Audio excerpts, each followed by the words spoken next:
start early. So start looking into this topic of leadership because it is so big.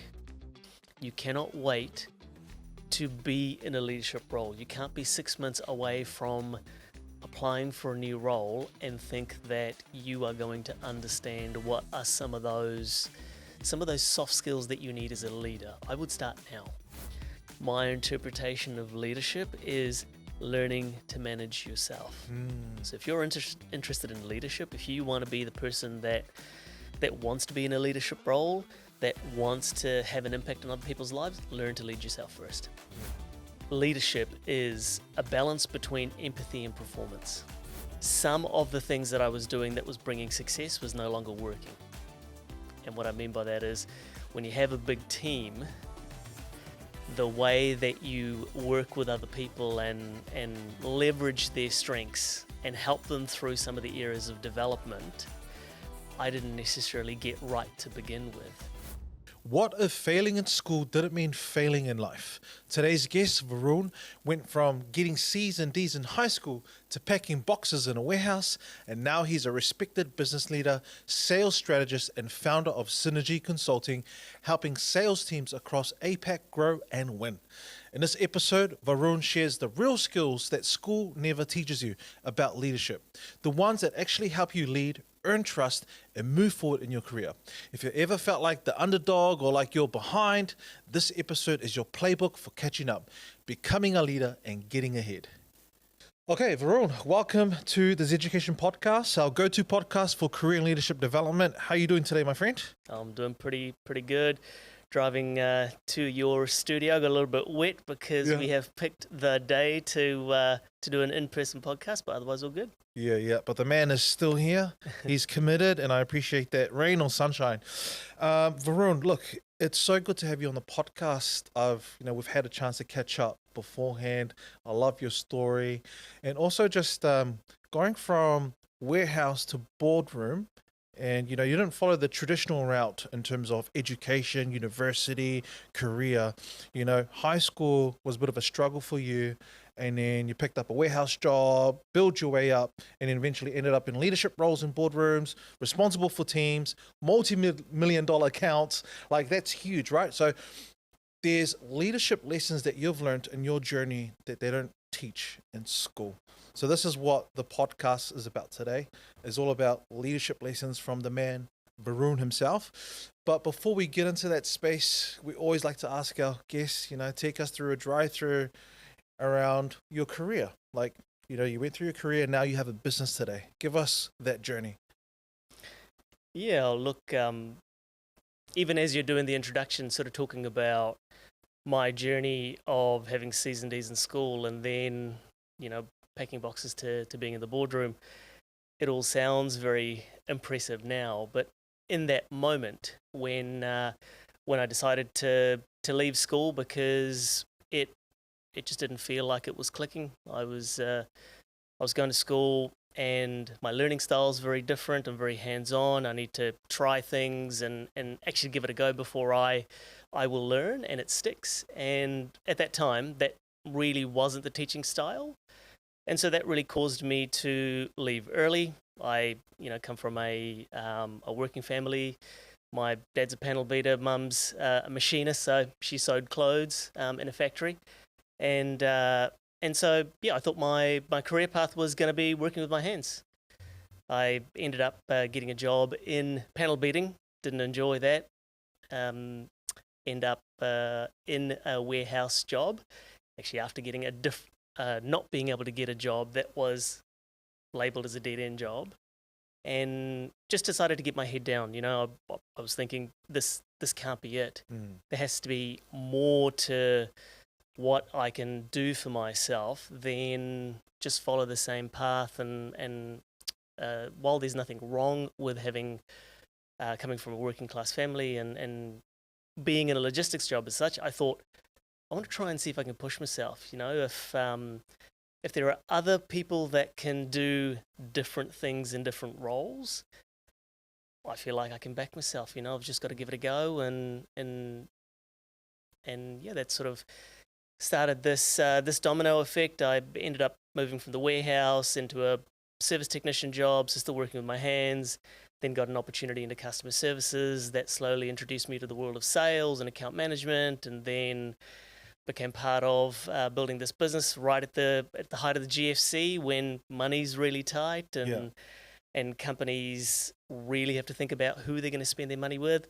Learn how to sell on value. We built that business up in a reasonably short time frame, about a decade before it became a quarter of a billion dollar business. Dang. And then in what time period? So in a decade.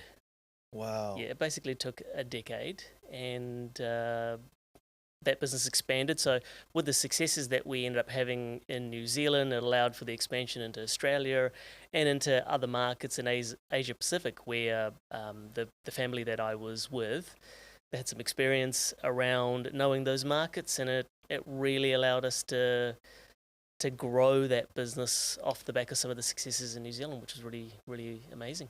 Yeah. And you're being really humble about this, but you came into that particular business, that tech business, in the early stages, like pretty much startup.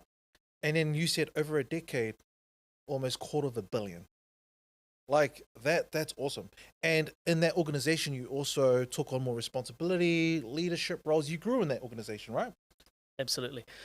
That's the fantastic part about finding organizations where they are on a growth path, because you as an individual have an opportunity to step into different roles and grow with the business. So if I look at my career over that 10 or 12 year period, as the business grew, there was just a need for more responsibility, more ways of doing things, and the team within the business, we were looking to expand, and so it was hiring internally, making sure that you're upskilling, taking up the challenge.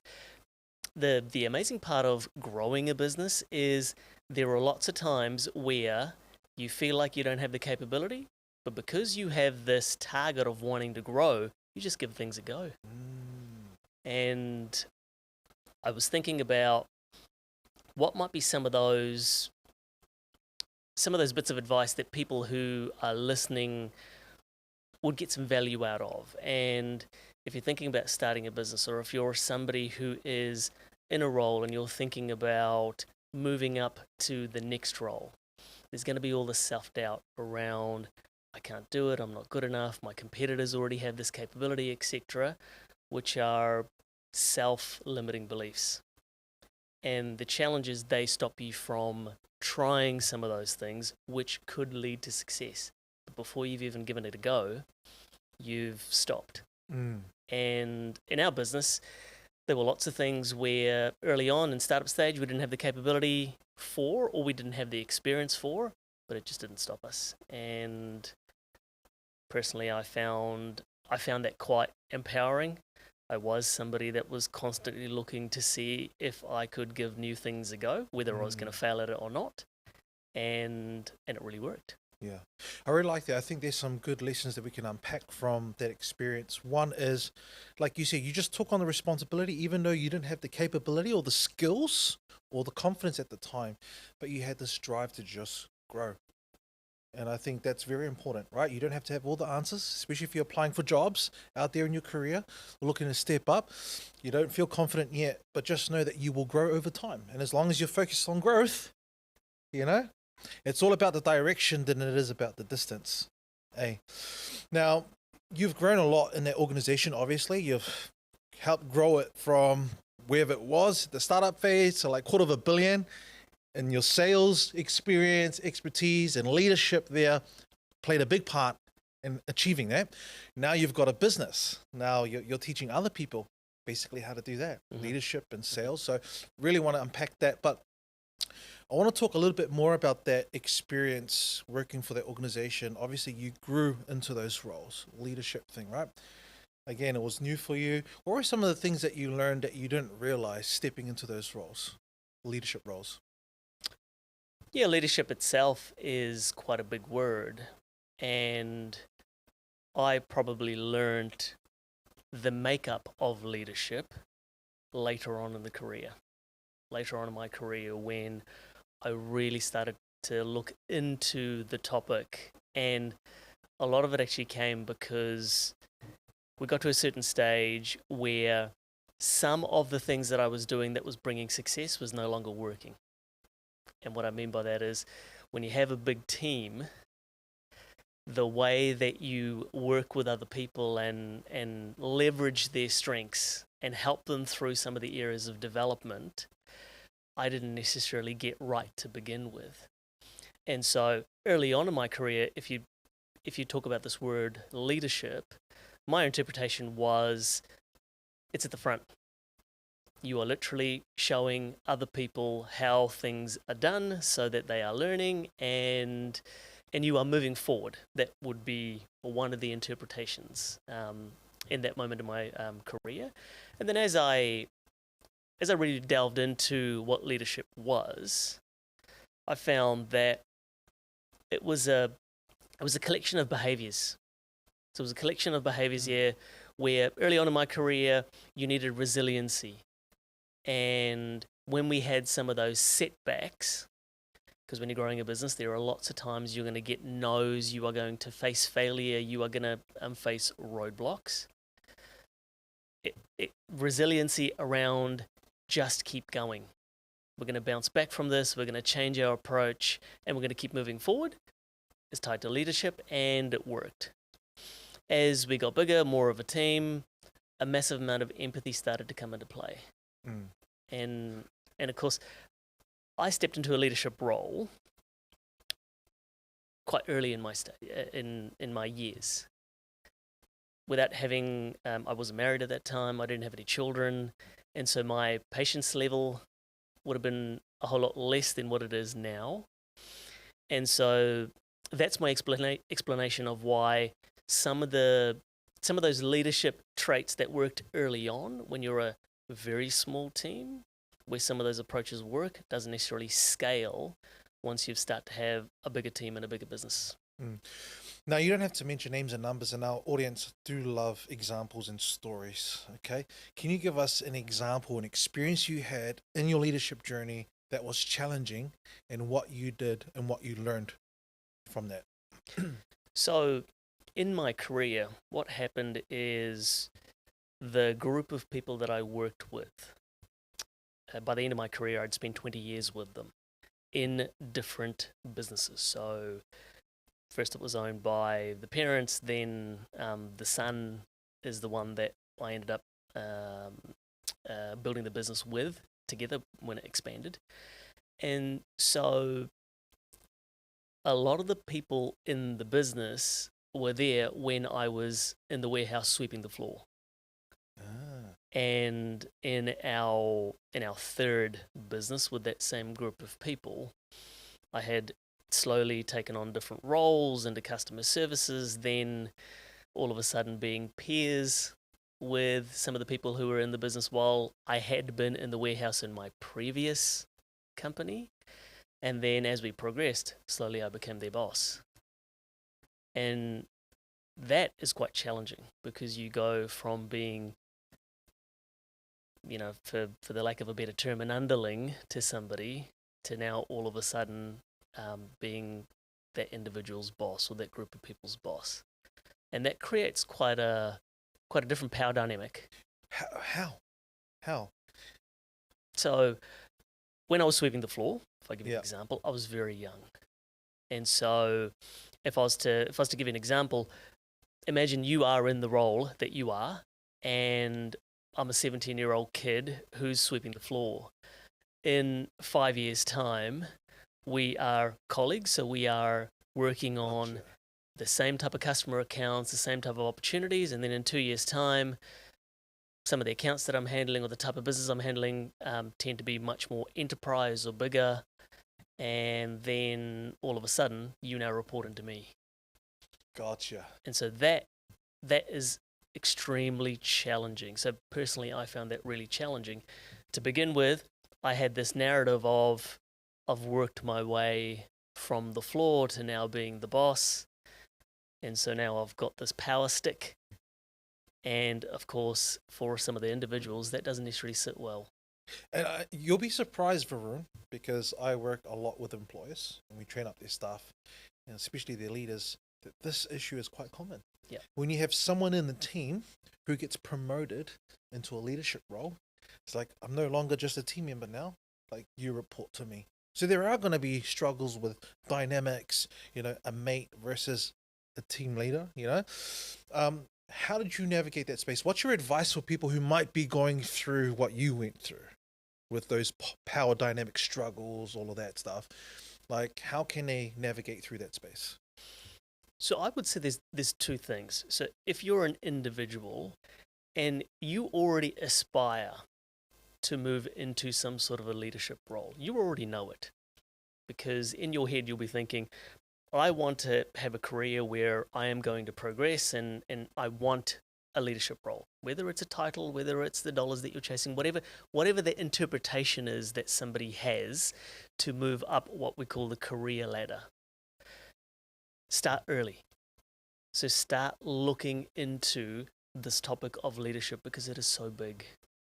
You cannot wait to be in a leadership role. You can't be 6 months away from applying for a new role and think that you are going to understand what are some of those soft skills that you need as a leader. I would start now.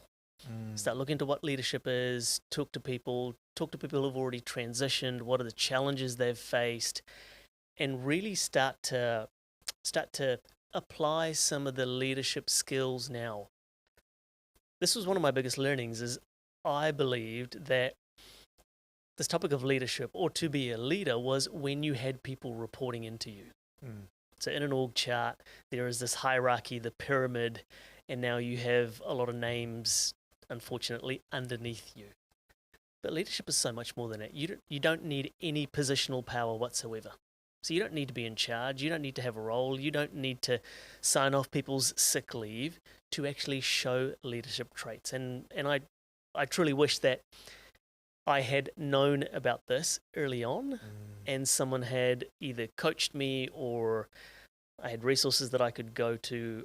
I didn't even connect having people reporting into me or moving up the career chain in leadership early on. I like that because that's what we also teach in our leadership program is like, hey, welcome to this leadership program. It's not that we're trying to turn you into a leader. You are already a leader. It's just bringing out a little bit more. Absolutely. and leading with it a little bit more in the workplace. You're doing it in the family. You're already leading in the community. It's like, how do we bring that here into the workplace, right? Now, I love your answer coming back to what you said. Like, how do you navigate those struggles as a leaders, whether it's power dynamics or any challenge, is keep investing in growth. Yep. Keep learning, keep growing, surround yourself with experience or mentors, or whatever you call it, people who can give you advice that you can bounce or lean onto for advice. So I really like that. What were some of the things that you did to keep making sure that you were developing as a leader? Like, because we get so busy. We've got to run meetings, then I got to go home to my family. Like, we're busy on a day-to-day. Like, where do I find time to invest in growing myself? Like, come on. Like, how do we make that possible? So in today's environment, I personally believe it's really easy. So when I was going through my leadership trajectory, internally, some of those struggles around being connected with the team, it was very hard to find podcasts or YouTube videos or get access to digital books or whatever it was. So the mediums were only just starting, and you really had to know what is it that you're looking for to actually find the stuff that's going to connect with you. Whereas now, we've got tons of resources available. And if I go back to when I was growing, so when I was personally growing through my different stages of my career, one of the accelerators for me was YouTube. As YouTube had started to become bigger, it was the way that I learned. I could now see people in action showing me how they did something, and I felt like my learning eyes had opened. All of a sudden, it was no longer descriptions in a textbook. There were paragraphs that I had to read and try and interpret. I could just have someone talk to me in whatever simple language that I understood to learn something, or they would show me. So I still like to work with my hands, for example, so I like to watch people build things, and so long as I can see how it's being built, I can do it myself. And that was something that really helped me, start to understand this topic around leadership. And of course, with YouTube, you get lots of visuals, etc., and the ways to think about it and examples, and it was amazing. So that would be my piece of advice for an individual where they are thinking, how do I start now? Jump online, start looking into what leadership is, try and think about some of the situations that you are observing. And some of my best leadership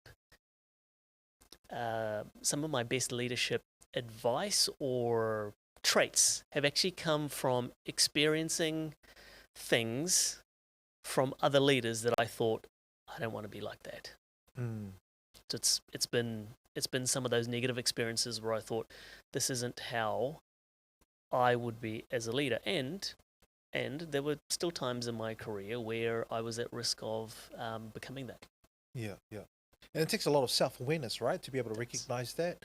And that's pretty cool. I mean, YouTube is still huge. Like, people still go to it, right? Now, but fast forward to today, like you said, there's podcasts, there's articles, there's so many free resources out there, even online courses. That wasn't a thing a decade ago.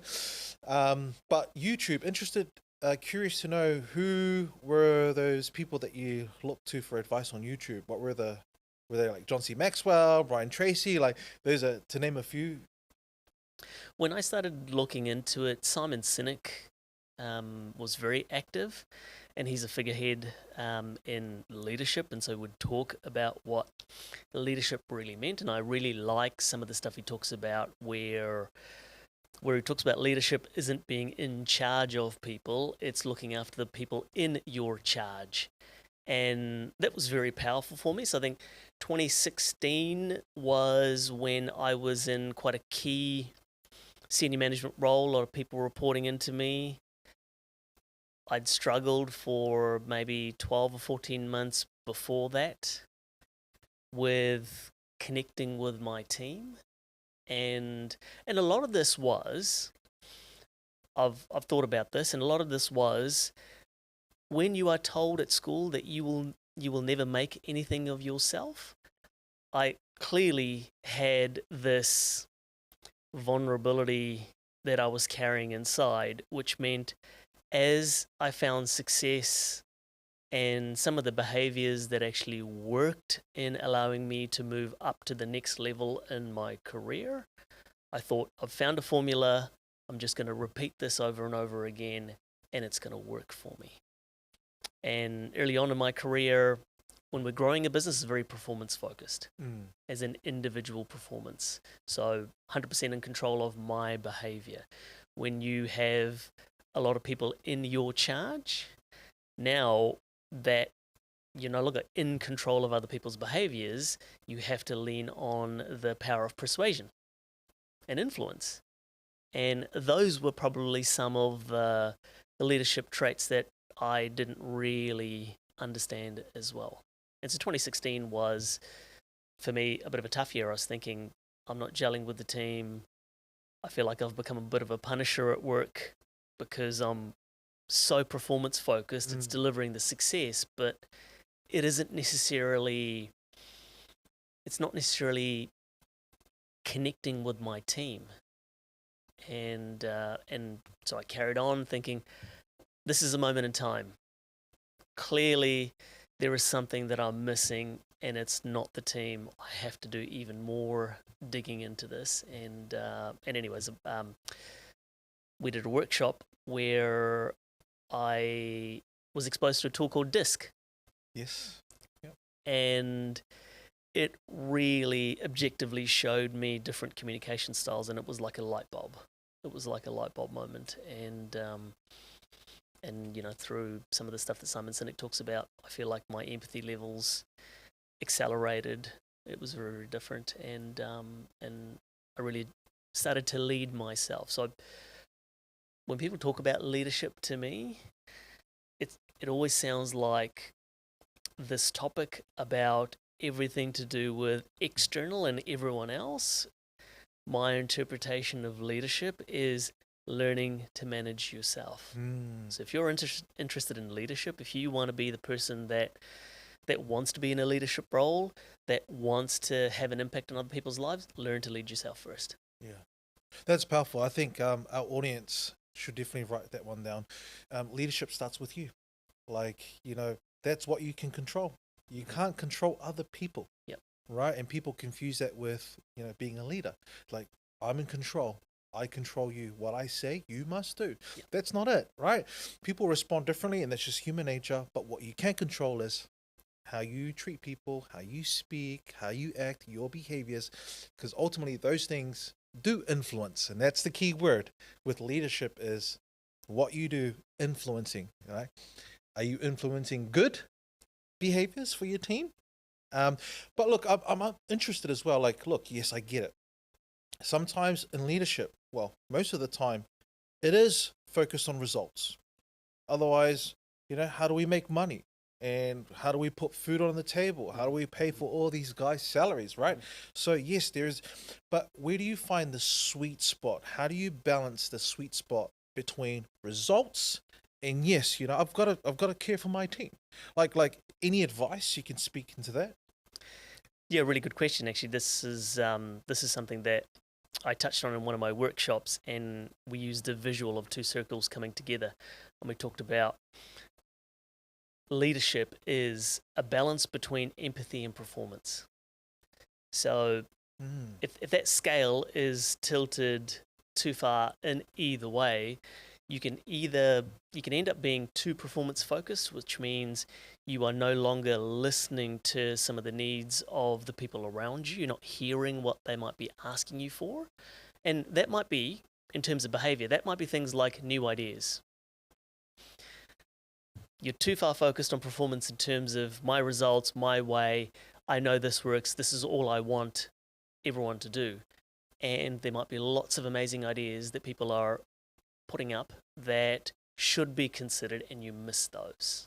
And when I was too far heavily focused on performance, I suffered some of that. On the flip side, empathy, if you have too much empathy to the point where you end up taking on everyone else's challenges, you're actually stopping them from being able to think for themselves and to grow. And I see this where there are times I'll meet individuals where they absolutely care for their team, but they also become the problem solver for everything. So teams turn up and go, I have this challenge, I'm going to leave it with you because I know you're the problem solver. And you end up with team members who aren't thinking for themselves. They're not critically trying to solve problems. It's actually stifling growth for that person and stifling growth for your company. Wow. How do you develop something like empathy? Because you said you developed that later on. You realize that later on in your life. Like, yeah, even like you, how did you develop empathy? Where does someone start? It's definitely hard. It's definitely hard because empathy, there are a lot of subtleties.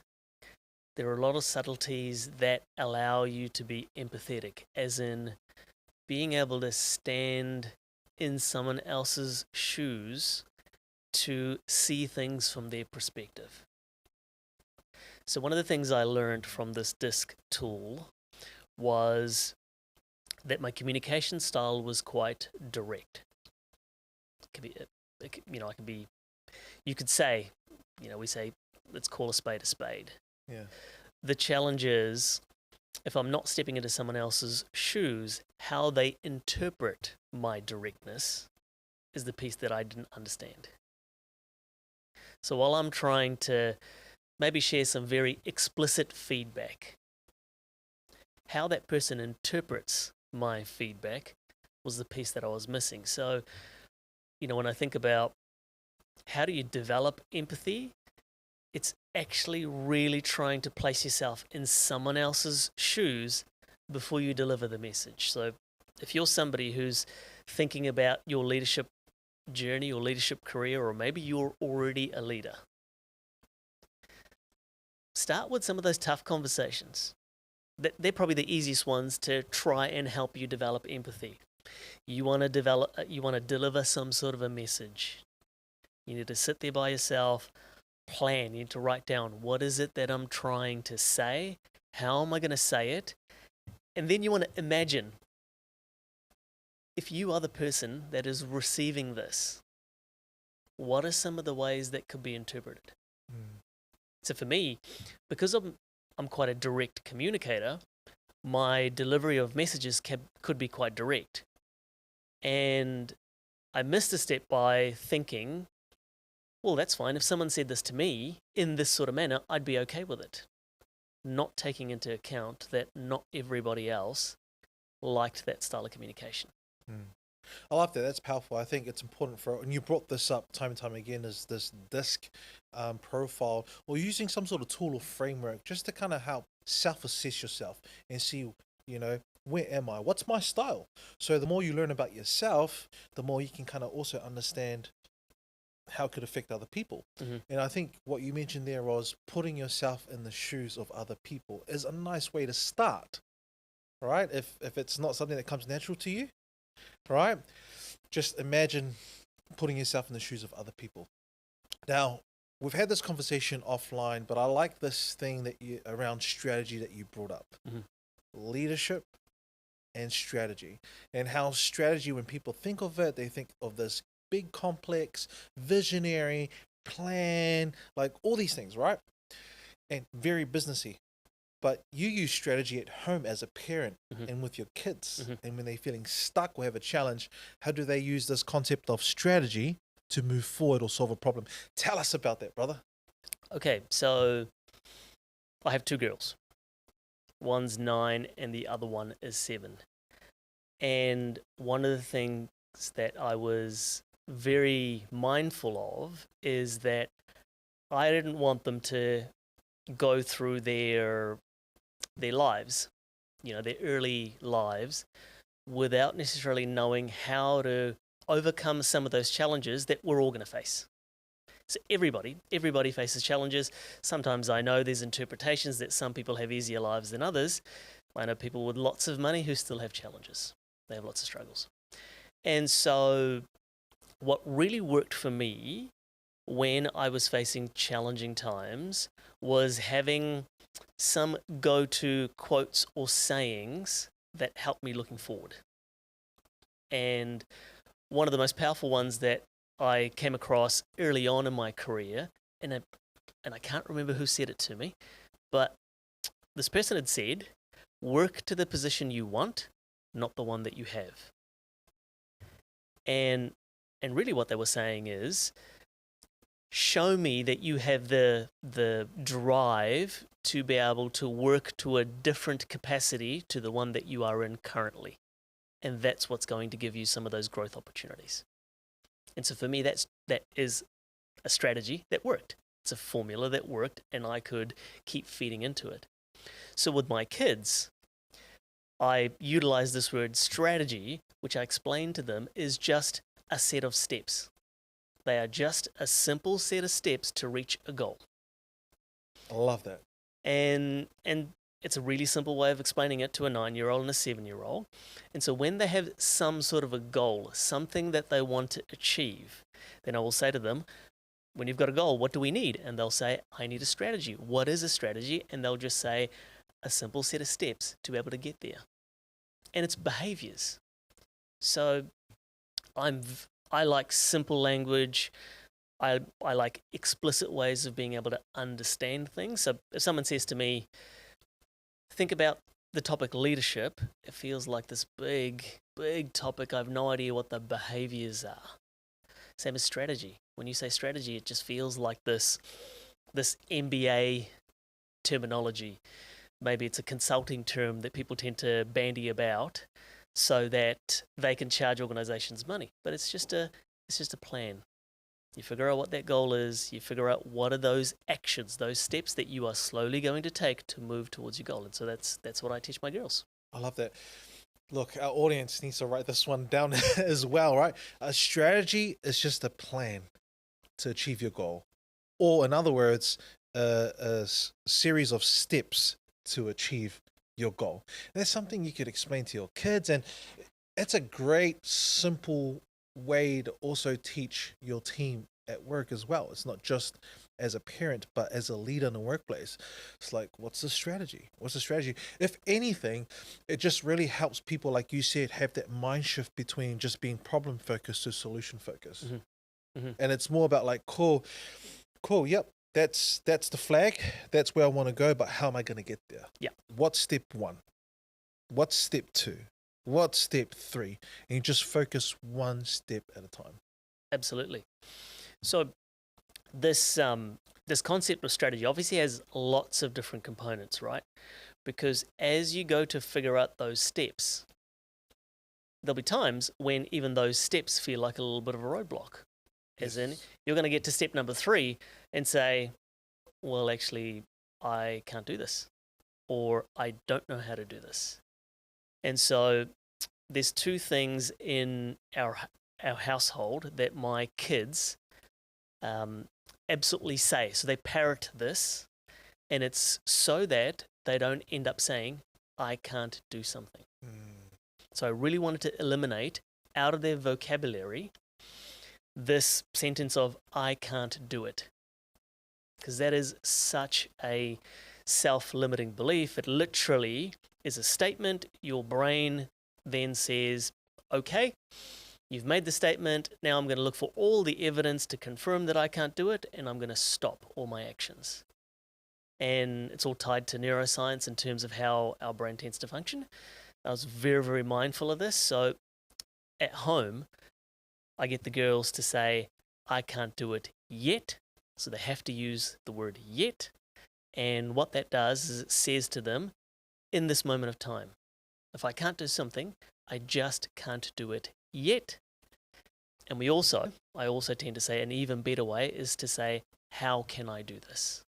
So sometimes I'll see my girls at home playing, and they might be playing with Lego or something like that. And especially the little one, the 7-year-old, she'll get frustrated and she'll say, how can I do this? And I'll say to them, great question. Let's figure out a strategy. Nice. And I now want that so that by the time they get into their 20s, there is nothing that they are going to face that's going to be a problem, because they're going to say, this is interesting. I just can't do this yet. How can I do this? That's right. That's my goal. Now I'm just going to follow my series of steps, which is my strategy. Love that. This is a good moment for leaders and parents out there to start asking themselves, how do they respond when their children get stuck? You'd be like, don't give up, or you know what I mean? But you'd be like, hey, stop crying, or stop doing this, stop whining, go figure it out. It's like that there. It's like, yet, or like, what's the strategy, is a nice way. That's a nice gift too for your kids. Like, when you're gone, you're leaving something behind that's going to help them move forward in life and grow in life. Like, that's powerful, right? And this is, I don't feel like they teach this in school. I actually had a guy on the podcast recently, hardcore Warriors fan, but he had a kid at the age of 16, became a principal at the age of 26. And I asked him, if you could wave a magic wand, what would you change at school? And he goes, I'd focus on just teaching kids coping skills. Give them enough pressure and stress, but they have to learn how to cope under pressure. And that's basically what you're saying. As like, when pressure comes, like what tools or frameworks can kids use in order to move forward? And I also believe, Varun, and you'll probably agree with this, is you don't have to have all the answers. Like, if you're stuck, you're like, okay, cool. Like, what's the roadmap? Like, it might not be clear, but I think what's important is just move, just take the first step. If that's all you can see. And I use the analogy of crossing a river. Some people can see all the rocks and then jump and eventually cross the river, but some people can only see as far as the rock in front of them. So they jump. Okay, I'm on the first rock. Where's the next rock? Okay, take a leap of faith there, looking for the next rock after that, and they just keep repeating that, and eventually they've crossed the river, right? But I think the most important thing is what you said, is when you're stuck, take action and just keep moving forward one step at a time. Pretty much. I think that analogy that you gave with crossing the river is my example of my career. So hindsight, right? If I look back, drop out of school, I actually did panel beating for 3 months. That didn't work out, and ended up getting the job in the warehouse. work my way up. But in that moment, while I was there, all I knew was I'm not staying still here. I've just got to look for that next rock. And sometimes that rock was a little bit too far away. And I just had to say, other people are doing it. I've just got to figure out what is it that they're doing to be able to step onto that. And, you talked about, in leadership, I think some of the biggest challenges new leaders tend to face, sometimes maybe even experienced leaders tend to face, is you feel like you need to have all the answers. And that's not the case. If there's a leadership lesson to be learned, is that you don't have to have all the answers. I thought once I moved into a leadership role, I needed to know everything. And if I didn't know everything, then it was going to put me in a position, an uncomfortable position, where someone would come to me looking for some answers and they'd be saying, well, you're the leader now, right? So shouldn't you know? And I didn't want to be in that uncomfortable position of not knowing. And that stopped me from growing as a leader. Yeah. Wow, that's powerful. I think this is a nice way as we end this podcast, my friend. You've been so generous with examples, insights around leadership. What's one big takeaway you want our audience to leave with this conversation when it comes to like leadership? So in terms of leadership, I talked about this. It's such a big word. It has so many different components. Don't wait. If you're an individual, don't wait till you are 6 months away from a promotion or from taking on the role to start looking into it. Start early. Start when you don't have the pressure of having people in your charge. Wow. And for organizations where they're looking to promote people internally into some sort of a leadership role, I would start taking them through some sort of development way early in their career. There's nothing worse than moving into a role, then learning about all of the elements of leadership, because it might take somebody 12 months before they can actively understand and apply some of those skills. So start well ahead of time. I love that. And for our individuals out there who might be looking for some ideas, could you recommend any books or podcasts or anything at all for like leadership development? Yeah, so some of the ones that really made an impact for me was Simon Sinek's Start With Why. That's a great book where it really talks about internal leadership as well, as in what are some of your belief systems that has you driving. And I believe that someone could utilize that not only to accelerate their leadership career, but also if you are someone who's just looking to move up the career ladder, maybe you're just looking for a bit of a change and you feel a bit stuck. That book's amazing at being able to reframe how you see things.